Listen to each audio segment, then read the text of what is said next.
After the end of World War II, the world was split into two, East and West.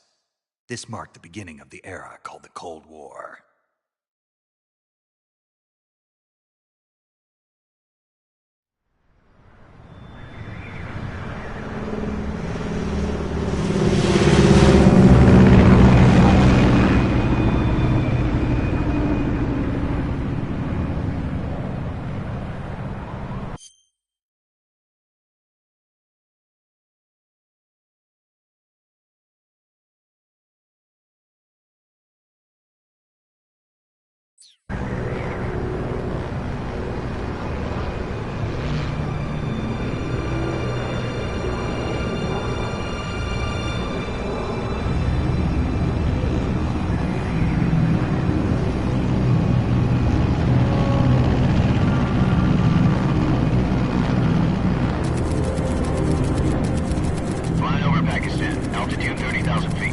Approaching Soviet airspace.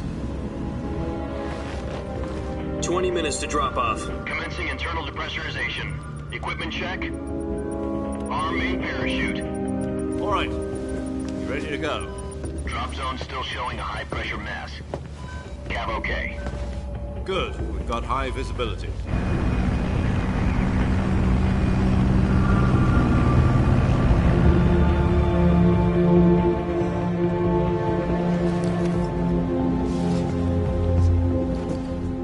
Cigar. Connecting oxygen hose to interior connector. Put on your mask.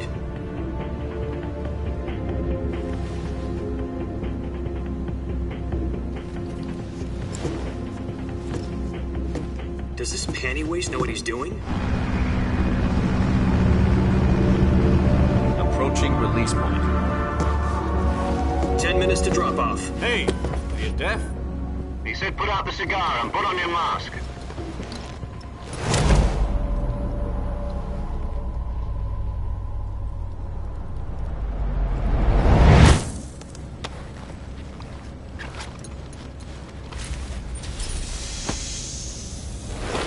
Depressurization complete. Checking oxygen supply. 6 minutes to drop off. Opening rear hatch.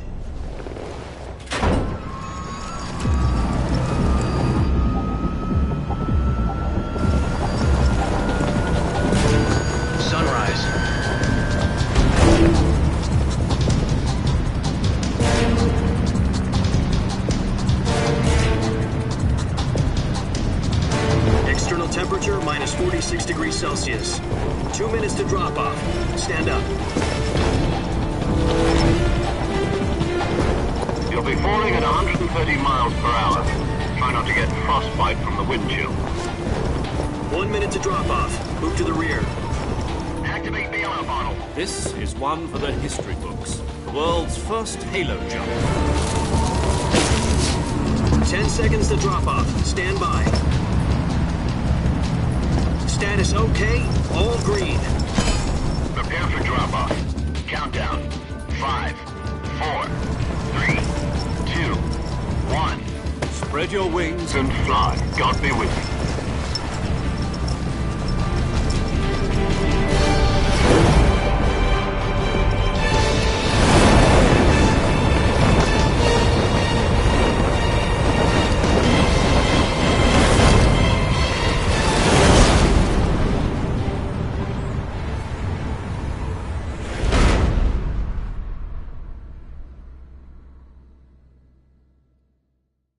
Jack, I've got some important news. The head of the CIA has finally given us the green light for the virtuous mission. Virtual mission?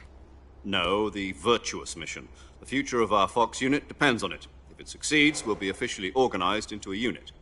Virtuous mission? Sounds like some kind of initiation ritual. You know, don't get cocky. This isn't a training op. Right. So what exactly is this wonderful mission? Well, about 2 years ago, a certain Soviet scientist requested asylum in the West through one of our moles. His name is Nikolai Stepanovich Sokolov. He's head of the OKB-754 Design Bureau, one of the Soviets' top-secret weapon research facilities, and the East's foremost expert on weapons development. Sokolov. Isn't he that famous rocket scientist? The very same. On April the 12th, 1961, the Soviets achieved the first manned spaceflight in history. The Earth was blue, but there was no God. Well spoken. The rocket that carried Yuri Gagarin to orbit was the A-1, known as the Vostok rocket. Sokolov is said to be the man most responsible for the multi-engine cluster used in that rocket. After Gagarin's flight, Sokolov left rocket development to become the head of the newly established Design Bureau. From a lowly technician to head of a design bureau, that's quite a success story, so why'd he want to defect? It seems he'd become afraid of his own creations. Afraid? Call it a crisis of conscience. And for that, he left his country and his family behind and went over the fence? Not exactly. One of his conditions was that his family was also to be taken safely to the west. We used a mole to get the family out first, and succeeded in sneaking Sokolov over the Berlin Wall shortly afterwards. I was the one who conducted the operation. The security on the eastern side was still full of holes back then. Then what?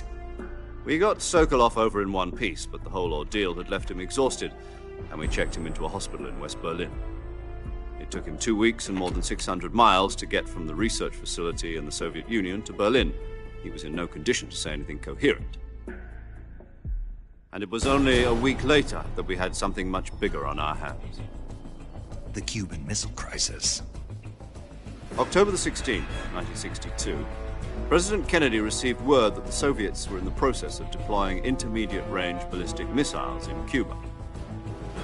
The President demanded that the Soviets dismantle and remove the missiles. At the same time, he announced a naval blockade to prevent further missile shipments from reaching Cuba. But the Soviets didn't back down, instead placing their armed forces on secondary alert. Soviet transport ships carrying missiles continued on course towards Cuba. US and Soviet forces went on alert for an all-out nuclear war. Frantic negotiations were conducted through the UN's Emergency Security Council and unofficial channels to end the hair-trigger standoff. Finally, on October the 28th, the Soviet Union agreed to remove its missiles from Cuba, and so the world avoided a nuclear holocaust. But in order to get the Soviets to pull their missiles out, we had to make a deal. You mean the one where the US agreed to remove its IRBMs from Turkey? No. The Jupiter IRBMs deployed in Turkey were obsolete, and we were going to get rid of them anyway. They had no strategic value whatsoever to either the US or the Russians. The Turkey deal was a ruse, a cover story that was fed to the other intelligence agencies around the world. So what did the Russians really want? Sokolov. They wanted us to return Sokolov. You mean the Soviets pulled out of Cuba just to get their hands on Sokolov? That's right. What the hell was he working on? At the time, we had no idea. We were running out of time. It was either give up Sokolov or risk full-scale nuclear war. In the end, we had no choice. President Kennedy gave in to Khrushchev's demand. The next day, I got Sokolov out of the hospital, handing him over to agents on the eastern side. Sokolov kept on screaming, "Save me," until he disappeared from my sight. Then, a month ago, we received some new information from one of our moles. About Sokolov? Yes. He was taken back to the research facility and forced to continue working on the weapon in question under KGB supervision. What's more, it's on the verge of completion. So what kind of weapon is it? Something to do with space rockets? No, missiles. Same technology. I guess you're right. We don't know the details, but it appears to be a new kind of nuclear device. For half a year now, the Soviets have been conducting frequent nuclear tests at Semipalatinsk. Something to do with the weapon, I assume. We're talking about a secret weapon so big that Khrushchev was ready to pull out of Cuba to get it back. Is Sokolov still in the facility? No. According to our intelligence, he's in Selinoyarsk, a place in the mountains about 3 miles to the west that's known as the Virgin Cliffs. The Virgin Cliffs. Nice name for a virtuous mission. They moved him there just recently. Why? Apparently, they're conducting a field test of the weapon, but it's our best chance to get him back. This mission would never have been possible if he was still in the research facility. This is our last chance. Sokolov must have known that too when he contacted us.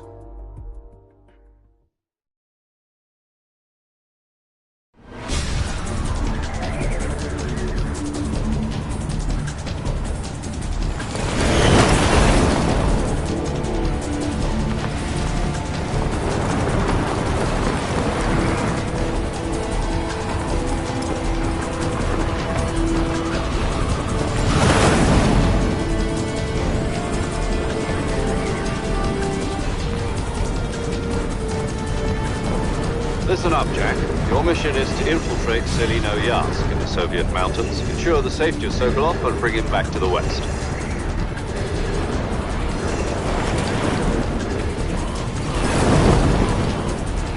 If we don't get Sokolov back before that weapon is complete, we'll be facing a major crisis.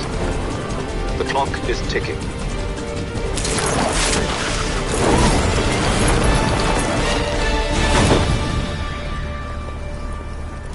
Once we've confirmed the rescue of Sokolov, stand by at the recovery point.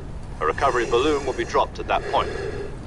Helium will be pumped into the balloon to inflate it. The process takes about 20 minutes. Once it's complete, the gunship's arm will latch onto the balloon and pull it up. The Fulton surface-to-air recovery system. I'm familiar with the theory. Take it easy. It's been combat-proven. Do you think Sokolov is up to it? The shock will be less than during a parachute jump, and the arm can handle up to 500 pounds. So you're planning on going over the border in a single combat Talon? She's equipped with two 6-barrel 20mm Vulcan cannons, as well as two 40mm machine guns. Sounds like she could hold her own against a battalion of tanks. Even with the fuel in the reserve tank, we're facing a 4-hour time limit. If all goes well, it shouldn't take more than a few hours. Home in time for dinner. But if anything goes wrong, you'll be eating dinner, breakfast, and all the rest of your meals in the jungle.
Do you copy? You're already in enemy territory, and somebody might be listening in. From here on out, we'll be using code names to refer to each other. Your code name for this mission will be Naked Snake. I'll be referring to you as Snake from now on. You're not to mention your real name. Snake? Oh, you don't like snakes? What do you mean? Well, you've eaten one before, haven't you? In survival training. I'm glad to hear that. I don't know if I'd ever order one in a restaurant, but... Be careful, you might not have a choice. What about you, Major? What should I call you? Let's see. I'll be Tom. Call me Major Tom. This will be a sneaking mission. You must not be seen by the enemy. You must leave no trace of your presence. Is that clear? This kind of infiltration is the Fox unit's speciality. In other words, weapons and equipment are procured on site. That goes for food as well. You're completely naked, just as your name implies. Great. Now I see why you asked me if I like snakes. I suppose calling me Snake was your idea of a joke, too. No, there's a good reason for that. I'll tell you later when the time is right. Gotcha. Getting back to the subject, how exactly am I supposed to feed myself? You've been issued a knife and a tranquilizer gun. Use them to hunt for food. You'll also find some medical supplies in your backpack. Yeah, about the backpack. I lost it in a tree on the way down. I see. Well, you'd better go back and get it then. You know where it is? No problem. I can see it from here. It's stuck on a branch. To climb a tree, stand in front of a tree that's covered in ivy and press the action button. I'll be monitoring your progress over the radio. We can't risk violating Soviet airspace, but I'll be in the gunship. My frequency is 140.85. I'll give you a call if I need to talk to you. If you need to talk to me, use the send function. Okay, Snake, go get your backpack.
I see you've retrieved your backpack, Snake. To equip a weapon, it's necessary to take it out of your backpack. In the survival viewer, choose Weapon from the backpack. Your available weapons will be displayed in a list on the screen. From that list, choose the weapon you want to equip and press the Enter button. For other equipped items, just do the same thing from Item. Got it. Use the survival viewer backpack. Yep, that's right. Survival is fundamental to this mission. After you've been out in the field for a while, your stamina will start to drop. If your stamina gets too low, it'll affect your performance. You won't be able to shoot accurately, for example, and your wounds won't heal as smoothly. Keep an eye on your stamina so you don't run out. To recover lost stamina, you can hunt for local flora and fauna. You can use either your tranquilizer gun or your knife to hunt. My only weapon is a Mark 22 Hush Puppy tranquilizer gun? That's right. It's been fitted with its own suppressor. However, the suppressor will deteriorate every time you fire. Once its durability reaches 0, the noise suppression effect will be gone. So don't get too trigger happy with it. The suppressor's durability is shown in the icon. Any weapons and equipment beyond what you're carrying now, you'll have to find as you go. I have to find my own weapons and equipment? Whose crazy idea was this anyway? Solo covert actions are standard Fox operating procedure. You can't leave any traces of your presence. No weapons, equipment, footprints, sweat, or bodily waste. The same goes for bullets and cartridges, too. Your presence in enemy territory is already a violation of international conventions of warfare. There aren't supposed to be any American soldiers in Russia. It could spark an international incident. You can't let anyone see you. You can't let the enemy know you're there. This is a stealth mission. You're a ghost, Snake, in every sense of the word. And there'll be no rescue if you're captured. The military and US government will deny any involvement in the affair. Then I'll just have to take care of myself, huh? I'm afraid so. You've been given a fake death pill for that purpose. SIS guidelines stipulate that soldiers on covert ops like this one be issued a potassium cyanide capsule. Tape it to your body so you can take it when you need to. How generous of you. Use it if you're taken prisoner by the enemy. It'll send you into a state of false death for a short time. Fooling them into thinking that I'm really dead. So how do I come back to life? Just take the revival pill. You mean that thing they put in my tooth before the mission? That's the one. But be careful. If you remain in a state of false death for too long, nothing will be able to bring you back. Remember that. I'll keep it in mind. You said this was a solo mission, right? Right. I guess that means I can't count on any reinforcements. Correct. The mission rests entirely in your hands. A real one-man army. Relax. There's a support team ready to back you up over the radio. Who? I'll introduce them to you. This time, survival is of utmost importance. The first member of the support team will be in charge of monitoring your physical condition, acting as a medic, so to speak, as well as recording your mission data. She's a member of Fox as well, and she's here on the gunship with me. She? Hello, Snake. I'm paramedic. Nice to meet you. Paramedic. As in a medic who comes in by parachute. Aren't you going to tell me your real name? Are you going to tell me yours, Mr. Snake? My name, huh? It's John Doe. And they call you Jack for short. You're a regular Captain Nemo. A name means nothing on the battlefield. After a week, no one has a name. What's your name? Jane Doe. Very funny. I wasn't joking, but I'll tell you my name only if you manage to make it back alive.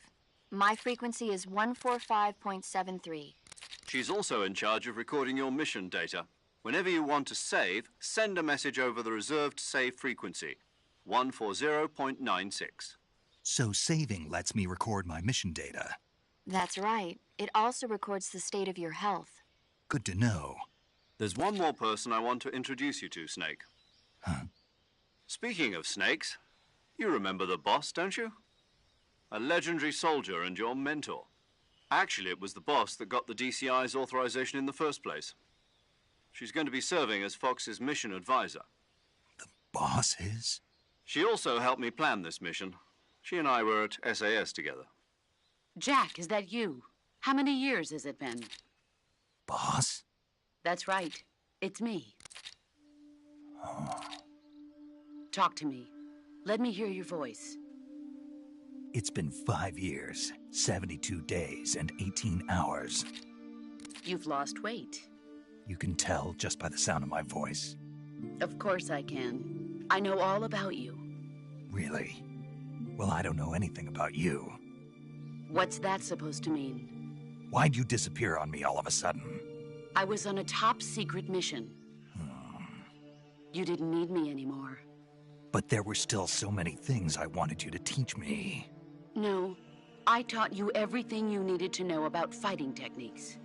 I taught you all I could. The rest you needed to learn on your own. Techniques, sure. But what about how to think like a soldier? How to think like a soldier? I can't teach you that. A soldier needs to be strong in spirit, body, and technique. And the only thing you can learn from someone else is technique. In fact, technique doesn't even matter. What's most important is spirit. Spirit and body are like two sides of a single coin. They're the same thing.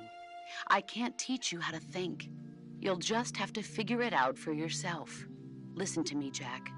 Just because soldiers are on the same side right now doesn't mean they always will be.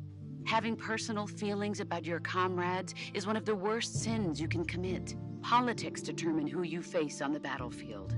And politics are a living thing. They change along with the times. Yesterday's good might be tomorrow's evil. Is that why you abandoned me? No, it had nothing to do with you.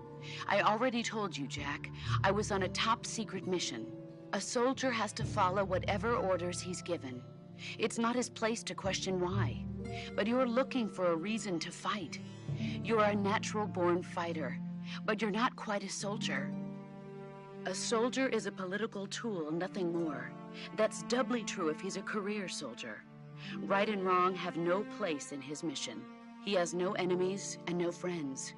Only the mission. You follow the orders you're given. That's what being a soldier is. I do whatever I have to get the job done. I don't think about politics. That's not the same thing.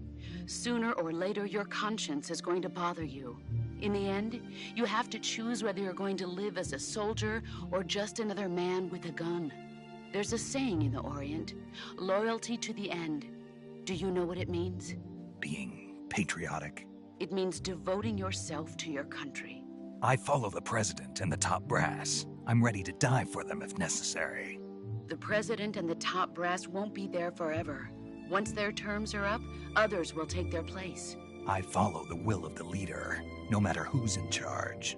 People aren't the ones who dictate the missions. Then who does? The times. People's values change over time, and so do the leaders of a country. So there's no such thing as an enemy in absolute terms. The enemies we fight are only enemies in relative terms, constantly changing with the times. As long as we have loyalty to the end, there's no point in believing in anything, even in those we love. And that's the way a soldier's supposed to think? The only thing we can believe in with absolute certainty is the mission, Jack. All right, but do me a favor. What is it? Call me Snake. Snake? Oh, right. Your codename is Snake. It suits you well. That's right. The legendary unit that the boss put together during World War II was a snake. The Cobra unit, a group of heroes that brought the war to an end and saved the world. As long as you've got a legendary hero backing you up, you'll be fine. Isn't that right, Snake? Yeah. I can't think of anyone else I'd rather have with me. Oh, and one more thing, boss. Yes? It's good to hear your voice again. Same here. After all, who knows if either of us will make it out alive? Snake, you are always best at urban warfare and infiltrating buildings. But this is the jungle. Survival is going to be key. Those CQC techniques I taught you are sure to come in handy. CQC? Close quarters combat, huh? I've been in the Green Berets for the past few years. I'm probably pretty rusty. Not to worry. I'll be here to help you remember. After all, this is your first actual survival mission. I'll be supporting you over the radio. Where are you, boss? Next to the Major? The boss is communicating with us by radio from aboard a Permit-class submarine in the Arctic Ocean. My frequency is 141.80.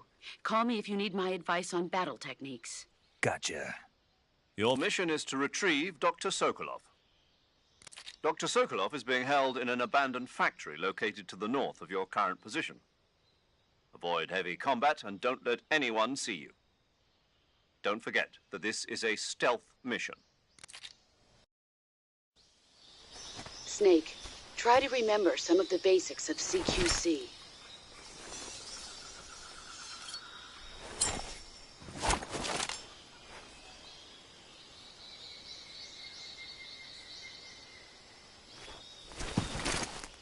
Commencing virtuous mission now.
saving the game, Snake?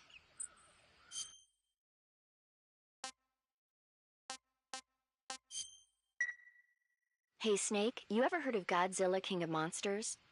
No, what is it? It's a movie. You haven't seen it? Nope. It's about this monster called Godzilla, who grows to an enormous size in a nuclear test and goes on a rampage in Tokyo. Nuclear test, huh? Then the Marshall Islands must be crawling with giant monsters right about now. It's just make-believe. Maybe that's why my pants have been so tight lately. Snake, it's a movie, not a report out of Los Alamos. I know. So then what happened? Godzilla is immune to all weapons, and humanity has no way to stop the monster. Dr. Shirazawa develops a new type of weapon, but meanwhile Godzilla is getting closer and closer to Tokyo, obliterating everything in his path. It was originally a Japanese movie, but they made an American version too. I recommend seeing the original Japanese one if you ever get the chance. It's mostly mindless fun, but it's also got a serious anti-nuke message as well. Where can I see the original? You'll just have to go to Japan. Really? That's too bad. If you wait 40 years, you might be able to see it in America too. It might even win awards all across the globe in 60 years. Why's that? 2024 will be Godzilla's 70th birthday. You think they're still going to be making Godzilla movies then? Of course. Everybody loves Godzilla. You sure know a lot about movies. I don't suppose you're the movie-watching type, are you? Not really. Okay, then I'll tell you everything I know. When the going gets tough, movies can save your life. It's always good to be able to look at things from a different perspective when you get in a jam. That's the magic of movies. No kidding. Well, I guess it might at least make a nice distraction. That's the spirit, Snake. Have a little fun.